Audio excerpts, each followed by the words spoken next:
Bienvenue dans cette 10e présentation des fascicules du Train des Alpes. Alors, comme convenu avec l'erreur, effectivement, aujourd'hui dans le 10e, on a bien les 5 personnages et le petit arbre. Alors que normalement, enfin d'après le site, on aurait dû l'avoir dans le 9e. Mais bon, c'est pas grave, ça arrive. Alors, on va voir ce qu'il y a dans ce fascicule, enfin l'intérieur même du fascicule, mis à part les pièces. Alors bon voilà, bon là ça change, ça change pas. Donc voilà, le petit arbre et puis les personnages, on va les voir tout à l'heure plus en détail. Voilà, donc je vous retrouve tout de suite pour le déballage. Allez, à tout de suite. Nous revoici donc avec le fascicule déballé. On va commencer par les personnages. Alors, les personnages, qu'est-ce qu'on peut y voir? Bon, bah là, c'est d'être des voyageurs, c'est pas du personnel des chemins de fer. Donc là, on a encore vraiment un petit lot de 5 personnages de voyageurs. Voilà. Alors, l'arbre maintenant. Le petit arbre, bon, alors moi je le voyais un peu plus grand, mais bon, c'est pas parce que ça doit être un petit arbre qui doit être pas à côté de l'église. Oh, quoique. Faudrait que je regarde avec l'église pour savoir si c'est un qui va à côté de l'église, parce qu'ils ont l'air assez gros. Enfin, ils ont la même couleur. Je me rappelle plus si on avait des plus petits ou... Bon, bref, c'est pas grave. En tout cas, on a un petit arbre fleuri.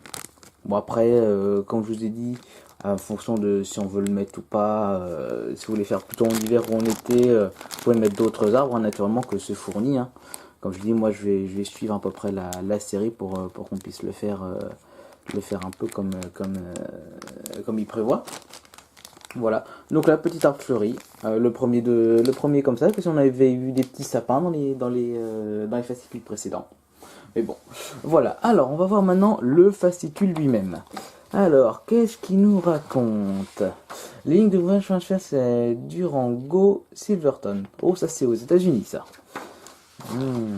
Ça, c'est que c'est beau, les paysages comme ça. Je prévois aussi de faire peut-être plus tard un réseau avec plus américain comme ça. C'est ça que c'est sympathique. L'homme à la pelle. Ah oui, c'est celui qui nettoie les machines. Enfin, à mon avis, c'est tout ce qui va toucher l'entretien des chemins de fer dans l'histoire.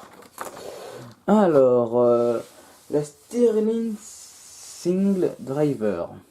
Oh, ça c'était une locomotive anglaise, britannique, vu la façon dont elle est.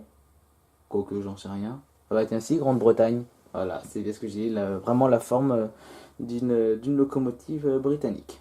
Oui, parce que vous allez voir qu'en fonction des modèles, on peut savoir très facilement le pays. Alors, l'arbre fleuri et 5 figurines. Ouais, bon, bah là, ils vous disent vraiment ce qu'on a reçu dans le fascicule. Et donc, oui, effectivement, c'est bien ceux qu'on retrouve près de l'église. Ah ouais, je les voyais un peu plus grands. Oh, bon, c'est pas grave. Faut pas oublier que c'est du N, donc c'est quand même assez petit. Mais c'est aussi un avantage par rapport à la place. Donc ici, l'aménagement de vos circuits. Donc là, je vous explique à peu près comment aménager le circuit. Mais bon, ça, en fait, soit on suit correctement, ou alors on peut vraiment faire un peu ce qu'on fait, mettre les arbres différemment. Donc maquette et assemblage, voilà, ils vous disent comment assembler les voies. D'accord, bon, ça c'est pas. Donc là, après, à mon avis, là, ils vont nous expliquer dans les fascicules suivants comment faire les montagnes, comment placer les voies. Et bon, ceux qui ont déjà fait du modélisme vont déjà savoir comment on fait. Voilà. Et bah, c'était la dernière page. En fait, on a vite fait le tour. Donc voilà, le fascicule numéro 10 avec l'arbre et les personnages. Voilà, donc je vous dis à la semaine prochaine. Ah oui, tiens, j'ai oublié un truc. J'ai regardé sur le site, et donc si naturellement, on se fie au site, la semaine prochaine, on va avoir d'autres patrons en bois pour les voies. Voilà, j'ai regardé tout à l'heure, enfin juste avant de faire la vidéo en fait. Et donc voilà, on devrait avoir ça. Voilà, donc je vous souhaite une bonne semaine et je vous dis à la semaine prochaine.